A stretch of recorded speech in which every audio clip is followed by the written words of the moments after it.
नमस्कार, ओम साई राम। साई समर्थ शक्ति चैनल में सभी साई भक्तों का स्वागत है। साई बाबा के बारे में कहा जाता है कि यदि उनके प्रति आप भक्ति की भावना से भरकर उनकी समाधि पर माथा टेकेंगे तो आपकी किसी भी प्रकार की समस्या हो उसका तुरंत ही समाधान होगा। जब साई बाबा आपकी भक्ति को कबूल कर लेते हैं तो आपको इस बात की किसी न किसी रूप में सूचना भी दे देते हैं। साई न हिंदू है और न मुसलमान, वे सिर्फ अपने भक्तों के दुख दर्द दूर करने वाले बाबा है।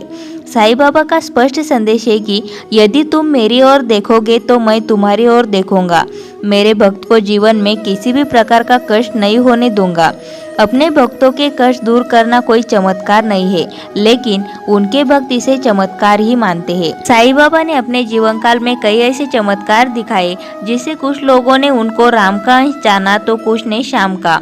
साई के 11 वचनों के अनुसार वे आज भी अपने भक्तों की सेवा के लिए तुरंत ही उपलब्ध हो जाते हैं।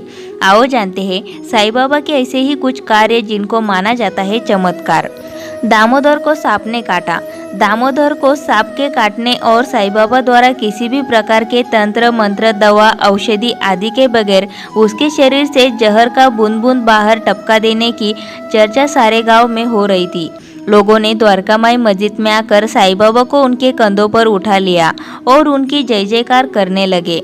सभी छोटे बड़े आदि पुरुष साई बाबा को गांव घुमाने लगे। नई मस्जिद के मौलवी ने कहा कि मैंने तो पहले ही कह दिया था कि यह कोई साधारण पुरुष नहीं है, यह तो फरिश्ता है। शिरडी का सौभाग्य है कि ये यहाँ पर आ गए। सभी उपस्थित व्यक्ति एक स्वर में बोले, हाँ हाँ, हम तो साई बाबा का जुलूस निकालेंगे। फिर उसके बाद सभी जुलूस निकालने की तैयारी करने लगे। यह देखकर गांव के पंडित को बहुत दुख होने लगा। पूरे गांव में वे ही एक पंडित थे जो नए मंदिर के साथ साथ पुजारी, वैद्य और पुरोहिताई का कार्य भी किया करते थे। इसमें उनको साई बाबा की कुछ चाल नजर आ रही थी। साई बाबा एक चमत्कारिक पुरुष है, पंडित इस बात को मानने के लिए तैयार नहीं था। पंडित जी गांव की चौपाल पर गए और वहां बैठे लोगों से बोले, यह गांव ही मूर्खों से भरा पड़ा है। वह कल का मामूली छोकरा सिद्ध पुरुष कैसे हो सकता है। कई जन बीत जाते हैं साधना करते हुए, तब कहीं सिद्धि प्राप्त होती है। नाक का जहर तो कोई भी सपेरा उतार सकता है, यह तो मात्र सपेरा है। एक व्यक्ति ने कहा कि आप ठीक कहते हैं पंडित जी, एक 15-16 वर्ष का छोकरा है और गांव वालों ने उसको सिद्ध पुरुष बना दिया और उसका नाम रख दिया साई बाबा। इस नाम का क्या अर्थ होता है पंडित जी? पंडित जी ने कहा कि उससे ही जाकर पूछो जिसने इसका नाम रखा है। फिर पंडित जी ने कहा कि जाओ पुरानी मस्जिद में देखकर आओ वहां पर क्या हो रहा है। तभी ढोल धमाके आदि की आवाज सुनकर पंडित जी चौंक गए।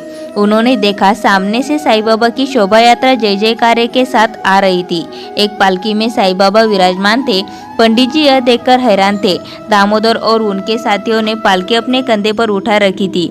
उनके साथ गांव की कई महिलाएं भी थी। यह देखकर पंडित जी आपा खो बैठे और वे गला फाड़कर चिल्लाने लगे, सत्यानाश हो, ये ब्राह्मण के लड़के भी इस सपेरे के बहकावे में आ गए। अरे ये बहुत बड़ा जादूगर है, कोई सिद्ध पुरुष नहीं। नौजवानों को इसने अपने वश में कर रखा है। एक दिन ये सभी भी इसी की तरह शैतान बन जाएंगे। साई बाबा की पालकी में भीड़ बढ़ती जा रही थी और ग्रामवासी नाचते गाते झांझ मंजीरा बजाते हुए आगे निकल गए। महिलाएं अपने अपने घरों से साई बाबा का स्वागत कर रही थी। यह देखकर पंडित और जल भुन गया और पैर पटकता हुआ अपने घर में जाकर लेट गया। दोस्तों, वीडियो अच्छी लगी हो तो वीडियो को लाइक ज़रूर करें और इसी तरह की वीडियोस आपको मिलती रहे उसके लिए चैनल को सब्सक्राइब करके बेल आइकन को ज़रूर प्रेस करें। ओम साई राम।